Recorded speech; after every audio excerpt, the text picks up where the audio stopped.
যমুনা পাড়ের জেলা সিরাজগঞ্জ। প্রাকৃতিক অপরূপ এই লীলাভূমি হঠাৎই মলিন মরণঘাতী এইচআইভি ভাইরাসের কড়াঘাতে। এরই মধ্যে এইডসের রেড জোন ঘোষণা করা হয়েছে সিরাজগঞ্জ জেলাকে। এইচআইভি টেস্টিং অ্যান্ড কাউন্সিলিং সেন্টারের তথ্য অনুযায়ী এই জেলায় এ পর্যন্ত 255 জনের শরীরে পাওয়া গেছে এইচআইভি, যার অধিকাংশই মাদকসেবী। ইনজেকশনের মাধ্যমে নেওয়া মাদক থেকে আক্রান্ত হয়েছেন অধিকাংশ মাদকসেবী। নিজেদের ভুল বুঝতে পেরে এখন অনেকটাই আক্ষেপের সুরে অন্যদের সচেতন হওয়ার পরামর্শ আক্রান্তদের। আমি চাই না যে এই পথে কেউ আইসা আমার মতো জড়িত হয় পথে পথে গুরু, আমি এটা চাই না, কামনা করি না। আমি চাই যে এই পথে থেকে সবাই বাড়ায় চলে যায়।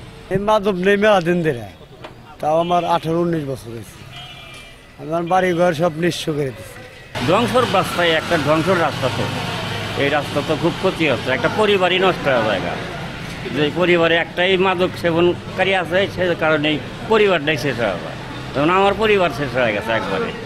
মানে আমার ছেলে মেয়েদের কোনো অস্তিত্ব আমি খবর নিতে পারিনি তবে ঠিক মতো। নিজের ব্যস্ততাই নিজে সবসময় ব্যস্ত থাকছি।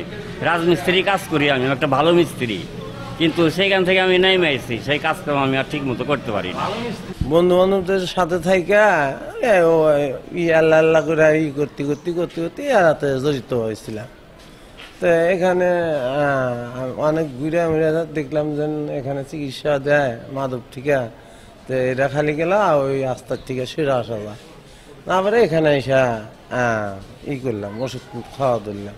মরণঘাতী এই রোগ পুরোপুরি নিরাময় সম্ভব না, তবে নিয়মিত কাউন্সিলিং ও চিকিৎসা দিয়ে এইচআইভি নিয়ন্ত্রণ করা সম্ভব বলে মনে করছেন সংশ্লিষ্টরা। আমাদের মেসেজ হলো সাধারণ মানুষের প্রতি যে আপনারা অবশ্যই এইচআইভির যে পদ্ধতিতেগুলোতে ছড়ায় ঝুঁকিপূর্ণ যে মাধ্যমগুলো, এগুলো ব্যাপারে সচেতন থাকবেন। সেই মাধ্যমগুলোর মধ্যে হলো একটি অন্যতম হলো সুইং সিরিঞ্জ ভাগাভাগি, এটা করা যাবে না। 2, যৌন সম্পর্কের ক্ষেত্রে অবশ্যই কন্ডোম ব্যবহার করতে হবে। 3, রক্ত একজনের শরীর থেকে আরেকজন নেওয়ার ক্ষেত্রে অবশ্যই পরীক্ষা করে নিতে হবে।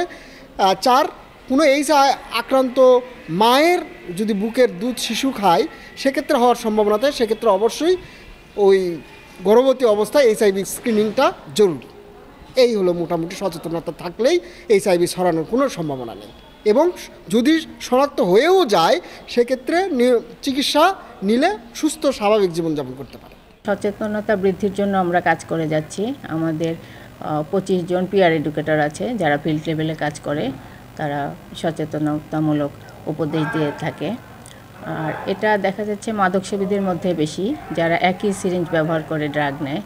সেক্ষেত্রে একই সিরিঞ্জ ব্যবহার করে যাতে ড্রাগ নেয় সেটার জন্য আমরা কাউন্সিলিং করে থাকি।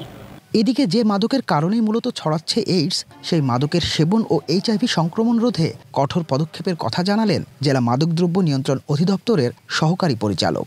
সিরাজগঞ্জে এইডসআইভি রোগের সংখ্যা বৃদ্ধি পাচ্ছে। এর মধ্যে যারা রোগে আক্রান্ত আছে তাদের মধ্যে যে ইনজেকশন ব্যবহার করে তারা রয়েছেন বা তাদের সংখ্যাই মুখ্য। মাদকদ্রব্য নিয়ন্ত্রণ অধিদপ্তর নিয়মিত তার অভিযান পরিচালনা করছে। আমরা বিভিন্ন লিস্ট একটা করছি যে আমাদের যে সিরাজগঞ্জে মূল যে অ্যাম্পুল বা ইনজেকশন যারা ব্যবসায়ী রয়েছে বা কারবারি রয়েছে তাদের আমরা একটা লিস্ট করেছি। ইতিমধ্যে আমাদের কার্যক্রম শুরু হয়েছে। আপনারা জানেন গত এক সপ্তাহতে আমরা প্রায় 500 অ্যাম্পুল এই মাদক জাতীয় যে এই ইনজেকশনগুলো জব্দ করেছি, পাশাপাশি 2 জন আসামিকেও গ্রেপ্তার করেছি। এইডস শুধু একটি জীবনই কেড়ে নেয় না, ধ্বংস করে দেয় একটি পরিবারকেও। তাই এইডসের বিস্তার রোধে সচেতনতার বিকল্প নেই। মাজহারুল আমিন শুভ, এশিয়ান টেলিভিশন।